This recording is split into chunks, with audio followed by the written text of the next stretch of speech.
আসসালামু আলাইকুম ওয়া রাহমাতুল্লাহি ওয়া বারাকাতুহু। আপনারা সবাই মিলে কেমন আছেন? সবাই বলেন আলহামদুলিল্লাহ। আলহামদুলিল্লাহি রাব্বিল আলামিন। সমস্ত প্রশংসা কার জন্য? ভালো রাখছেন কে? ভালো রাখার মালিক কে? সৃষ্টির মালিক কে? হায়াতের মালিক কে? মওতের মালিক? আমাদের রিজিকের মালিক?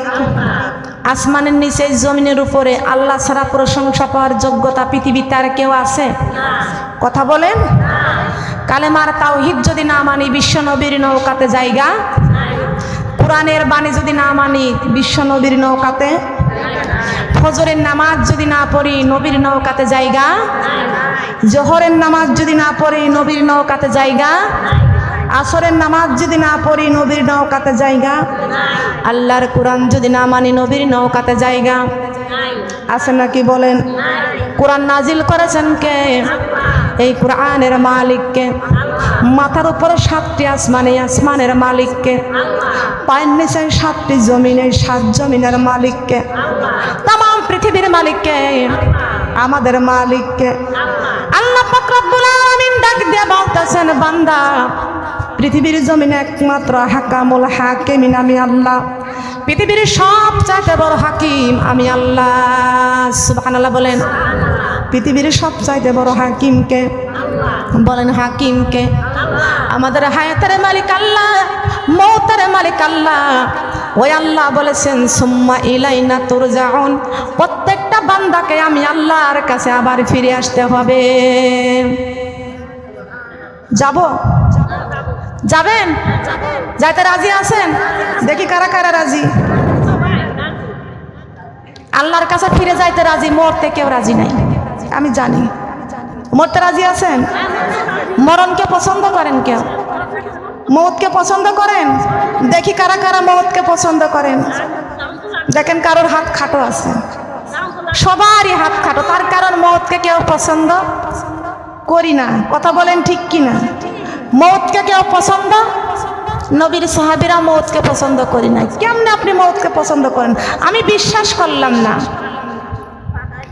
যদি মরণকে বিশ্বাস করতেন, মরণকে বিশ্বাস করতে হবে। মরণকে যদি আপনি পছন্দ করতেন, আজকে যদি ক্যান্সার রোগ হয়ে যায় বাংলাদেশ মারেন। কথা বলেন ঠিক কিনা? তো মরণকে পছন্দ করেন তো বাংলাদেশের ডাক্তারের কাছে যান কেন? কান্দেন কেন? আমি তো মারা যাব। মারা যাব কি যাব না? তবে আমার বোনেরা, মরণকে আপনি পছন্দ করেন বানাই করেন, আমার আল্লাহ কোরআন শরীফের মধ্যে ঘোষণা করেছেন সুম্মা ইলাইনা তুরজাউন। প্রত্যেকটা বান্দাকে আমি আল্লাহর কাছে ফিরে আসতে হবে। কেমনে আসতে হবে? কুল্লু নাফসিন যায়কাতুল মাউত। প্রত্যেকটা মানুষ মৃত্যুবরণ করবে, প্রত্যেকটা প্রাণী মৃত্যুর স্বাদ আচ্ছাদন করবে। সুম্মা ইলাইনা তুরজাউন। প্রত্যেকটা মানুষ মারা যাবে। মারা যাবার পরে প্রত্যেকটা মানুষের আল্লাহ পাক রব্বুল আলামিনের কাছে ফিরে যেতে হবে। মহান আল্লাহ পাক রব্বুল আলামিন ডাক দিয়ে বলেছেন, আমার বান্দারে, আমার জমিনে, আসমানের নিচে, জমিনের উপরে আমি আল্লাহ ছাড়া প্রশংসা পাওয়ার যোগ্যতা পৃথিবীতে আর কেউ নাই। আছে নাকি বলেন? প্রশংসা পাওয়ার যোগ্যতা কে? বলেন। সর্বক্ষণ প্রশংসা পাবে কে? বলেন পাবে কে? সোনার মা বোনেরা, আমার মানিকগঞ্জের মা বোনদেরকে বলে যাই, আল্লাহ পাক রব্বুল আলামিন আমাদের পা থেকে মাথা পর্যন্ত কত সুন্দর সুন্দর নিয়ামত আমাদেরকে দান করে দিয়েছেন। আমার আল্লাহ পাক রব্বুল আলামিন ডাক দিয়ে বলেছেন, বান্দা তোমাদের গ্রামের মেম্বার কিছু না কিছু অনুদান দিলে তার প্রশংসা বারবার হয়। হয় কি না? আমি কোনো মেম্বার চেয়ারম্যানের বিরোধী, কোনো মন্ত্রীর বিরোধী করে কথা বলি না। এই জন্যই বলতেছি, আমি মেম্বারের বাড়ি বসে আলোচনা করি, ওয়াজ করি, আর চেয়ারম্যানের বাড়ি বসে ওয়াজ করি না কেন? আমার মা বোনেরা লক্ষ্য করবেন, খেয়াল করবেন, এই কথা মহান আল্লাহ পাক রব্বুল আলামিনের কথা। ও বান্দা, তোমার গ্রামের মেম্বার চেয়ারম্যান কিছু না কিছু যদি অনুদান দেয়, কিছু না কিছু দেয়, তার প্রশংসাটা বারবার হয়। হয় কি হয় না? হয় না? আমার গ্রামের মেম্বার 1 বস্তা রিলিফ দিয়েছে, যদি না দিত তবে আমরা না খেয়ে মারা যাইতাম। কথা বলেন ঠিক কিনা? ঠিক কিনা? আমার বিপদের সময় আমার গ্রামের মেম্বার চেয়ারম্যান আমাকে সাহায্য সহযোগিতা করেছে। আপনি প্রত্যেকটা মানুষের কাছে আপনি বলবেন, কথা বলেন ঠিক না বেঠিক? যেই ব্যক্তি উপকার করে তার উপকারের কথা তো বলাই লাগে, কথা বলেন ঠিক না বেঠিক? লক্ষ্য করবেন, খেয়াল করবেন, আল্লাহ পাক রব্বুল আলামিন ডাক দিয়ে বলেছেন, বান্দারে তোমাদের গ্রামের মেম্বার চেয়ারম্যান কিছু না কিছু অনুদান দিলে তার প্রশংসা বারবার হয়। এ বান্দারে আমি কত সুন্দর করে তোমার পা থেকে মাথা পর্যন্ত সুন্দর সুন্দর নিয়ামত দান করেছি রে বান্দা, আমার শুকরিয়া কেন তোমরা আদায় করো না? দরকার আছে কি আছে না? আছে না? এ মা, আজকে টাকা দিয়ে কপাল কিনতে পাই নাই, এই কপালটা হলো অমূল্য সম্পদ। সুবহানাল্লাহ বলেন। কপাল, কপাল অমূল্য সম্পদ। মাগো, কোটি কোটি টাকা দিয়ে চোখ কিনতে পাওয়া যায় না, পাওয়া যায় নাকি? পাইছেন? এই চক্ষু দান করেছেন কে? কোটি কোটি টাকা দিয়ে চক্ষু কিনতে পাওয়া যাবে না, বিনামূল্যে আল্লাহর কাছ থেকে দরখাস্ত ছাড়াই চক্ষু পাইছি, বলেন সুবহানাল্লাহ। কোটি কোটি টাকা দিয়ে কান কিনতে পাওয়া যায় না, মহান আল্লাহ পাক রব্বুল আলামিন আমাদের কান দিয়েছেন, বলেন সুবহানাল্লাহ। কোটি কোটি টাকা দিয়ে জিহ্বা কিনতে পাওয়া যাবে না, যাবে নাকি? বলেন, বলেন যাবে? কোটি কোটি টাকা দিয়ে জিহ্বা কিনতে পাওয়া যাবে না, অমূল্য সম্পদ জিহ্বা কানা মহান আল্লাহ পাক রব্বুল আলামিন আমাদেরকে দান করেছেন, বলেন সুবহানাল্লাহ। আমার মা বোনেরা, মহান আল্লাহর কাছে কোনোদিন বলে নাই আল্লাহ আমারকে একটা হাত দেওয়া লাগবে, বলছি বলছি আল্লাহর কাছে বলে নাই আল্লাহ আমাদের হাত দেন, আমাদের পা দেন, আমাদের পেট দেন, আমাদের মাথা দেন, একটা দরখাস্ত কোনোদিন আল্লাহর কাছে করে নাই। আল্লাহ বিনা দরখাস্তে আমাদের পছন্দনীয় আমাদেরকে আল্লাহ নিয়ামত দান করেছেন, বলেন সুবহানাল্লাহ। নিয়ামত দান করেছেন। এ আমার মা বোনরা, মানিকগঞ্জের মা বোনদেরকে বলে যায়, লক্ষ্য করে শুনুন, খেয়াল করে শুনুন। এই জন্য আমি বলেছি তার নিয়ামতের শুকরিয়া কেমনে আদায় করি, তাই বারে বারে ওই কদমে লুটিয়ে পড়ি, তাই বারে বারে সবাইকে জবান খুলতে হবে, তাই বারে বারে তার নিয়ামতের শুকরিয়া কেমনে আদায় করি, তাই বারে বারে ওই কদমে লুটিয়ে পড়ি, তাই বারে বারে পুরাটুকু বলবো। দেখি এই আল্লাহর কুদরতের কদমের সেজদা করতে রাজি আছি কারা কারা? যদি সেজদা করেন তাহলে পুরোটাই বলবো, আর না করলে আর বলবো না। হাতগুলো সোজা হলে বলবো, না হলে বলবো না। দেখি হাত কার কার বাঁকা আছে।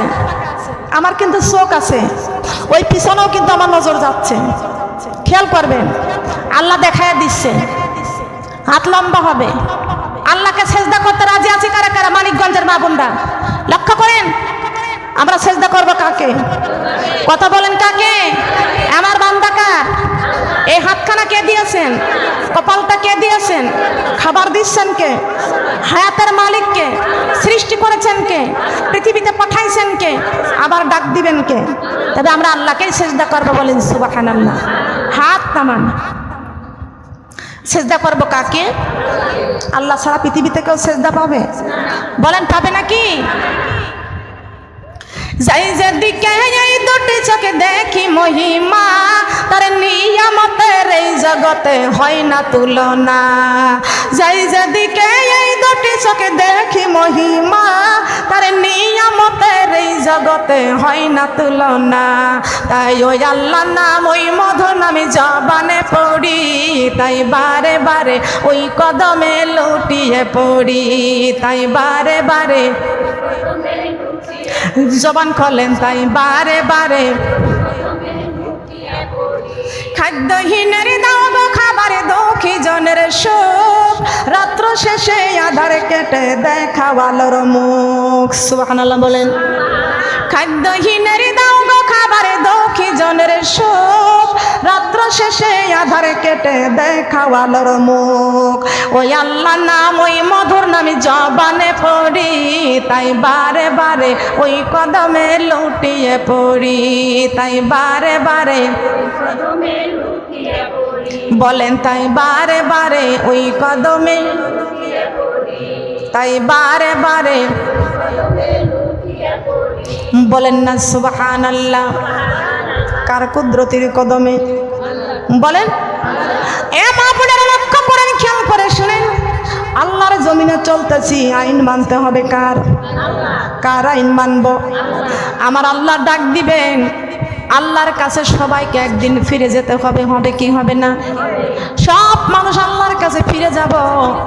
আমার আল্লাহ পাক রব্বুল আলামিন ডাক দিয়ে বলেছেন, আমার বান্দা, এই সুন্দর পৃথিবীটা আমি আল্লাহ পাক রব্বুল আলামিন মাত্র 6 দিনে বানাইছি। বলেন কয় দিনে? কয় দিনে? আমার আল্লাহর খুব কষ্ট হয়েছে। বলেন খুব কষ্ট হয়েছে, পরিশ্রম হয়েছে। আল্লাহ পাক রব্বুল আলামিন ডাক দিয়ে বলতেছেন, বান্দা, এই সুন্দর পৃথিবীটা আমি আল্লাহ মাত্র 6 দিনে বানাইছি। সুবহানাল্লাহ। একটা বিল্ডিং তৈরি করতে কোন মিস্ত্রি 6 দিনে পারবে না, 6 মাসেও পারবে না, ঠিক কিনা বলেন? পারবে?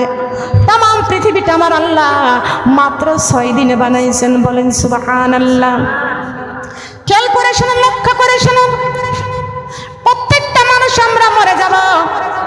ও মা, মহান আল্লাহ পাক রব্বুল আলামিন এই পৃথিবীটা সৃষ্টি করার 500 বছর পূর্বে মহান আল্লাহ পাক রব্বুল আলামিন আমাদের প্রিয় নবী মুহাম্মদ রাসূলুল্লাহ সাল্লাল্লাহু আলাইহি ওয়াসাল্লামকে বানাইছেন। বলেন সুবহানাল্লাহ।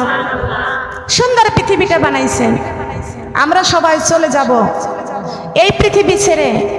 কেউ আমরা এই দুনিয়াতে, বলেন কেউ দুনিয়াতে? বাড়ি থাকবে বাড়ির জায়গা, ঘর থাকবে ঘরের জায়গায়, গাছপালা সব কিছু এই দুনিয়ায় পড়ে থাকবে। লক্ষ লক্ষ কোটি কোটি টাকা দিয়ে যে জমি কিনতেছি, সেই জমি এইখানে পড়ে থাকবে। আমি একদিন থাকবো না। মাগো, প্রত্যেকটা মানুষকে চলে যাওয়া লাগবে। মাউতু কাসিম কুল্লু নাফসিন শারবুন কবর বাইতি কুল্লু নাফসিন দাখিলো।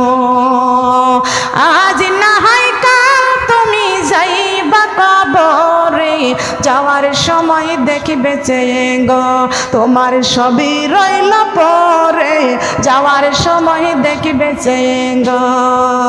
আজ না হয় কাল তুমি যাইবা কবরে, যাওয়ার সময় দেখবে চেয়ে গো তোমার সবই রইল পরে, যাওয়ার সময়। দাদা গেল, নানা গেল, কেউ এলো না ফিরে, সবারই যাইতে হবে গো মাগো অন্ধকার কবরে, সবারই যাইতে হবে গো। আজ না হয় কাল তুমি যাইবা কবরে, যাওয়ার সময় দেখবে চেয়ে গো তোমার সবই রইল পরে, যাওয়ার সময়। মা গেল, বাবা গেল, কেউ এলো না ফিরে, আমাকেও যাইতে হবে গো মাগো অন্ধকার কবরে, সবারই যাইতে হবে গো। নামাজি পড়ো, কোরআন পড়ো, বলি তোমাদের ফুলের বিছানা পাবে গো মাগো অন্ধকার কবরে, ফুলের বিছানা পাবে গো। নামাজি পড়ো, কোরআন ধরো, নামাজি পড়ো, কোরআন পড়ো, বলি তোমাদের ফুলের বিছানা পাবে গো মাগো অন্ধকার কবরে, ফুলের বিছানা পাবে গো। ঠিক কিনা? নামাজ পড়লে কবরে কিসের বিছানা পাওয়া যাবে? কিসের? কার কথা? বলেন কার কথা? এই কোরআনটা যদি কলেজায় করে যদি কবরে যাইতে পারি, কবরটা হয়ে যাবে ফুলের বিছানা। বলেন সুবহানাল্লাহ। আজকে দুনিয়ার বিছানায় দুনিয়াতে রেখে যাব লক্ষ টাকার বাড়ি, লক্ষ টাকার গাড়ি, লক্ষ টাকার, হাজার টাকার বিছানা, এই দুনিয়াতে রেখে আল্লাহর কোরআনটা যদি বুকে করে কবরে যাইতে পারি গো মা, ওই কবরটার মধ্যে আমাদেরকে গ্রামবাসীর আত্মীয় স্বজনরা কবরের মধ্যে রেখে আসবে, কিন্তু ওই কবরে রেখে আসবে, কবরটা হলো মাটির বিছানা।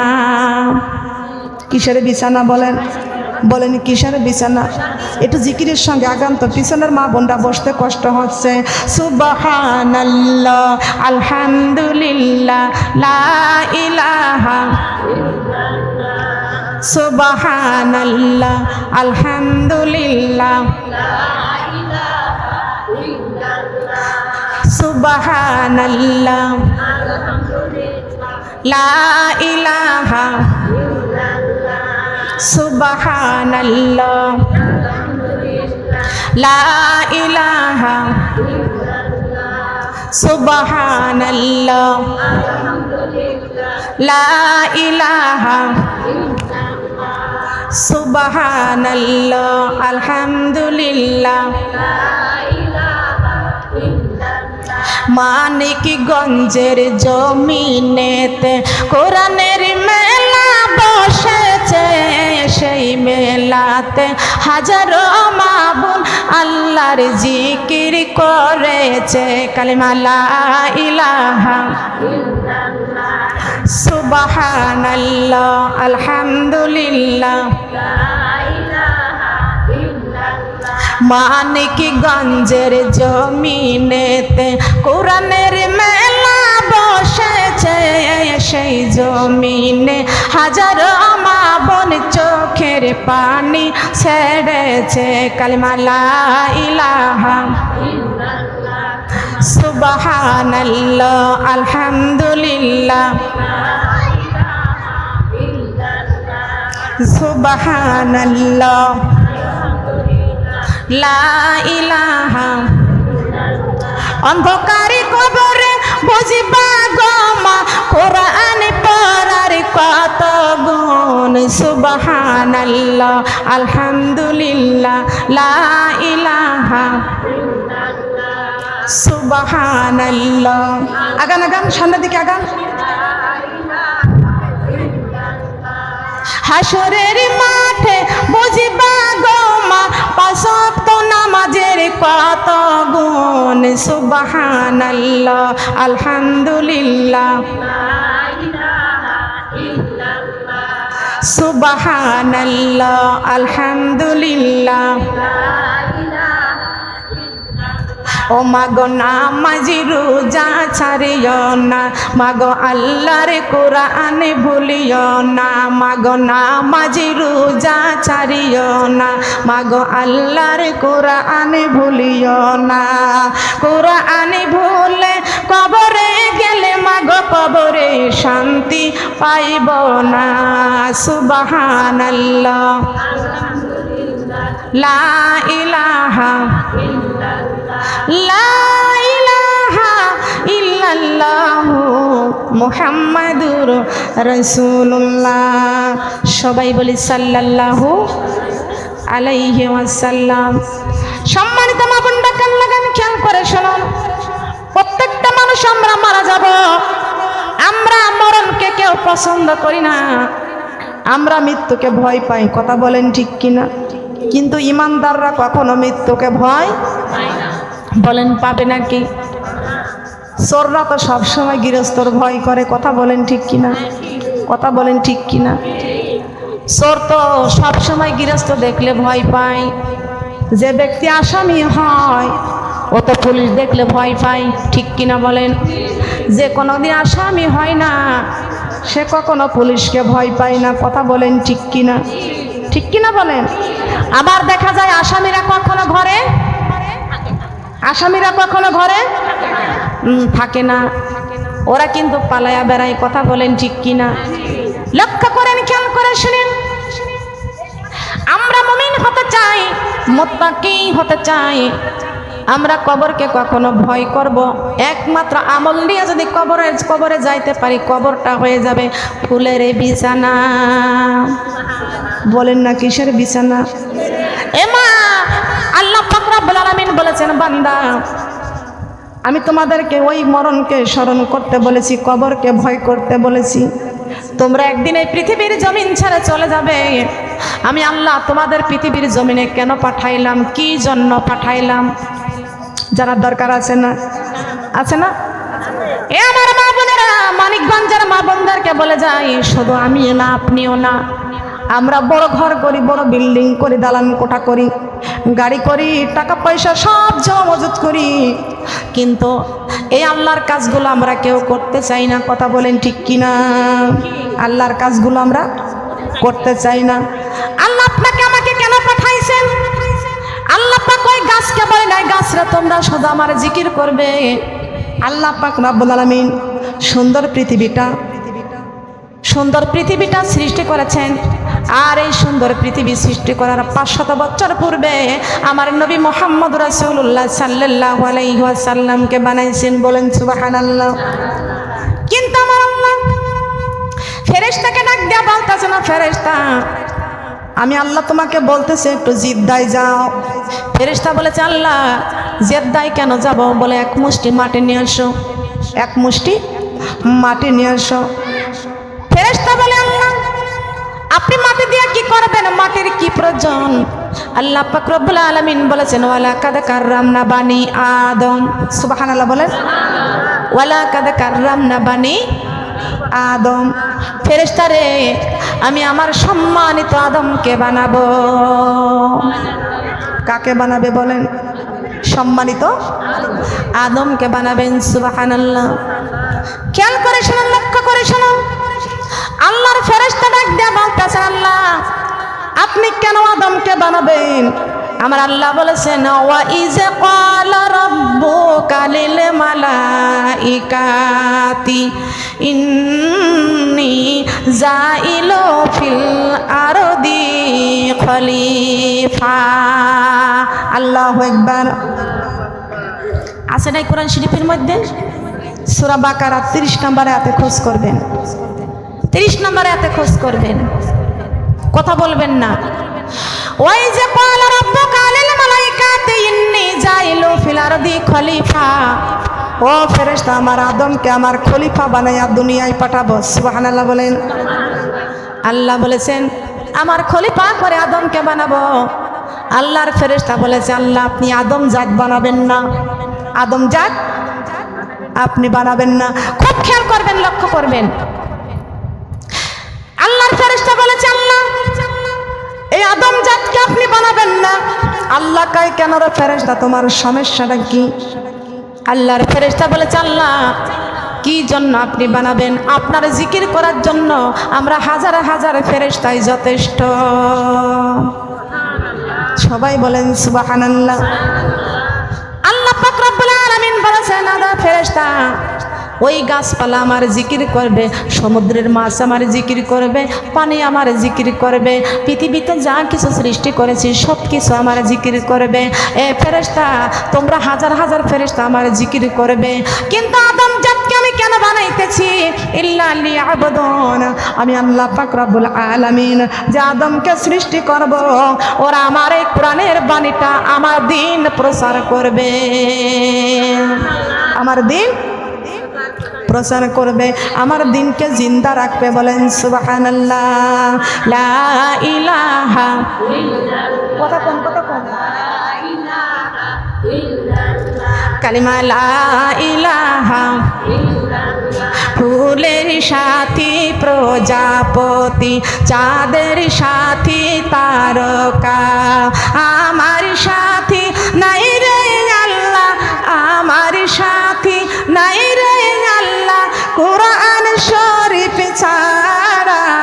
লা ইলাহা ইল্লাল্লাহ। কালিমা লা ইলাহা ইল্লাল্লাহ। কালিমা লা ইলাহা ইল্লাল্লাহ। ফুলের সাথী প্রজাপতি, চাঁদের সাথী তারকা, আমার সাথী নাই রে আল্লাহ, আমার সাথী নাই রে আল্লাহ, ফজরের নামাজ ছাড়া। লা ইলাহা ইল্লাল্লাহ। কালিমা লা ইলাহা ইল্লাল্লাহ। কালিমা লা ইলাহা ইল্লাল্লাহ। কালিমা লা ইলাহা ইল্লাল্লাহ। আসমানে আল্লাহ, জমিনে আল্লাহ, শান্তির মালিক তুমি আল্লাহ। লা ইলাহা ইল্লাল্লাহ। কালিমা লা ইলাহা ইল্লাল্লাহ। লা ইলাহা ইল্লাল্লাহু মুহাম্মাদুর রাসূলুল্লাহ। সবাই বলি সাল্লাল্লাহু আলাইহি ওয়াসাল্লাম।